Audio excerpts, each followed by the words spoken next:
ఈ సమయమందు కొందరు పురుషులు ఏం చేస్తారంటే బాధ్యత లేకుండా కుటుంబం పట్ల జీవిస్తున్నారు. స్తోత్రం. వెనక్కి తిరిగి చూసుకుంటే ఏమీ లేదు. దేవుని స్తోత్రం.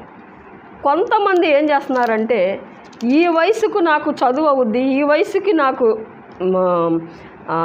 ఉద్యోగం వస్తుంది, ఈ వయసుకు వచ్చేసరికి నాకు ఉద్యోగం వస్తుంది, ఈ వయసు వచ్చిన తర్వాత వివాహం, కాబట్టి దేవుని స్తోత్రం తర్వాత రిటైర్మెంట్ అని ఒక ప్లాన్తో వాళ్ళు జీవిస్తారు. దేవుని స్తోత్రం. ఇక్కడ ఏమంటున్నాడంటే యాకోబు ఏమంటున్నాడంటే నా ఇంటి వారి కోసం నేను ఎప్పుడు సంపాదన చేసుకోవాలి? దేవుని స్తోత్రం. యాకోబు వలె ఎవరు ఆలోచిస్తారు? దేవుని స్తోత్రం. అలాగా ఆలోచించిన వారు ధన్యులు. దేవుని స్తోత్రం. దేవుడు ఈ మాటలు దీవించిన